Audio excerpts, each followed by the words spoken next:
Baik, Assalamualaikum warahmatullahi wabarakatuh. Baiklah, di sini saya akan melanjutkan bab 5 tentang manajemen peserta didik.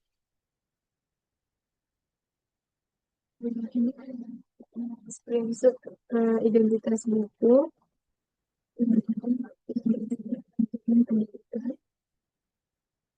Next, ini adalah daftar isi buku. Eh, Baik yang dibahas dari buku ini, yang pertama pengertian peserta didik, yang kedua pengertian manajemen peserta didik, yang ketiga tujuan peserta didik, yang keempat prinsip manajemen peserta didik. Yang kelima, pendekatan manajemen peserta didik. Itu manajemen peserta didik. Dan yang terakhir, manajemen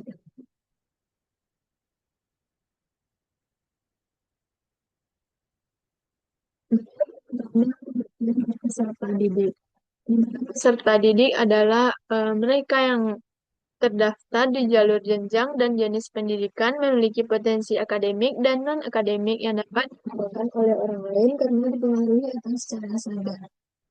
Peserta didik tidak lagi menjadi makhluk yang menjadi objek, tetapi sebagai subjek otonom yang memiliki motivasi, hasrat, ambisi, cita-cita, dan perasaan emosional. Sehingga pendidik perlu memahami ciri khas peserta didik, yaitu memiliki potensi fisik dan psikis yang khas. Individu yang sedang berkembang membutuhkan bimbingan individual dan perilaku manusiawi dan memiliki kemampuan untuk mandiri. Kedua, pengertian manajemen peserta didik, di mana manajemen peserta didik merupakan kegiatan layanan yang memusatkan perhatian pada pengaturan, pengawasan, dan layanan bagi peserta didik di dalam kelas maupun di luar kelas yang direncanakan dan diusahakan dari sejak peserta didik masuk ke dalam lembaga pendidikan sampai dengan peserta didik dinyatakan lulus dari lembaga pendidikan tersebut. Next, yang ketiga, tujuan dan fungsi dari manajemen peserta didik, di mana manajemen peserta didik mempunyai tujuan untuk menata dan mengatur kegiatan-kegiatan yang berkaitan dengan peserta didik sebagai upaya memperlancar proses pembelajaran dan menciptakan lingkungan yang kondusif di sekolah sehingga memberikan kontribusi pencapaian tujuan proses pembelajaran secara efektif dan efisien. Fungsi peserta didik adalah sebagai sarana bagi peserta didik untuk mengembangkan diri seoptimal mungkin, baik individu, sosial, aspirasi, kebutuhan, dan potensi lainnya. Empat, prinsip manajemen peserta didik.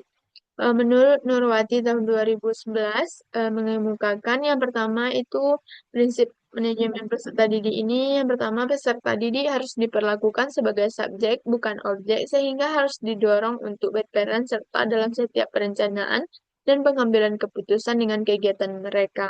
Yang kedua, kondisi peserta didik sangat beragam ditinjau dari kondisi fisik maupun intelektual, sosial, ekonomi, minat, dan lainnya. Yang ketiga, peserta didik hanya akan termotivasi belajar jika mereka menyenangi apa yang diajarkan. Yang keempat, pengembangan potensi peserta didik tidak hanya menyangkut ranah kognitif, afektif, dan psikomotorik. Next, yang kelima, pendekatan manajemen peserta didik. Eh, Sebagaimana di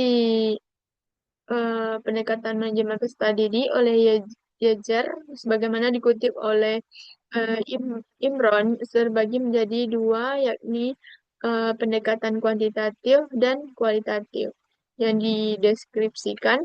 Yang pertama yaitu pendekatan kuantitatif. Pendekatan ini lebih menitik beratkan pada segi-segi administratif dan birokratif sekolah. Peserta didik diharapkan banyak memenuhi tuntutan-tuntutan dan harapan-harapan sekolah di tempat peserta didik tersebut berada. Yang kedua, pendekatan kualitatif, di mana pendekatan ini lebih memperhatikan kepada kesejahteraan peserta didik. Em, Jika pendekatan kuantitatif di atas diarahkan agar peserta didik mampu, maka pendekatan kualitatif ini lebih diarahkan agar peserta didik itu senang. Asumsi dari pendekatan ini adalah jika peserta didik senang dan sejahtera, maka mereka dapat belajar dengan baik serta senang untuk mengembangkan diri mereka sendiri di sekolah. Next, yang keenam, ruang lingkup manajemen peserta didik, di mana manajemen peserta didik ini mempunyai kedudukan yang strategis dalam manajemen sekolah. Keseluruhan kegiatan di sekolah muaranya pada upaya pemberian layanan yang andal kepada peserta didik, baik dalam kegiatan kurikuler dan co-kurikuler sekolah. Semua yang ada di sekolah diarahkan agar peserta didik mendapatkan layanan pendidikan yang baik seperti peningkatan kualitas manajemen sekolah, peningkatan anggaran pendidikan, peningkatan kualitas guru, dan tenaga kependidikan lainnya, serta penyediaan sarana dan prasarana sekolah. Itu, manajemen peserta didik mempunyai ruang lingkup yang merupakan kegiatan pokok sebagai upaya mencapai tujuan dari sekolah yang berkaitan dengan peserta didik.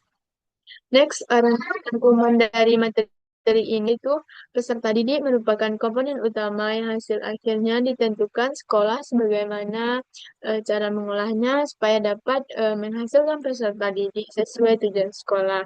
Maka perlu adanya manajemen peserta didik. Manajemen peserta didik merupakan bagian dari manajemen sekolah yang memerlukan perhatian khusus karena baik tidaknya salah satunya tergantung dari pelaksanaan manajemen peserta didik ini. Tujuannya untuk menata dan mengatur kegiatan-kegiatan yang berkaitan dengan peserta didik sebagai upaya memperlancar proses pembelajaran dan menciptakan lingkungan yang kondusif di sekolah sehingga memberikan kontribusi pencapaian tujuan proses pembelajaran yang efektif dan efisien. Ini adalah pustakanya. Mungkin hanya sekian. Terima kasih. Itulah yang dapat saya sampaikan. Wassalamualaikum warahmatullahi wabarakatuh.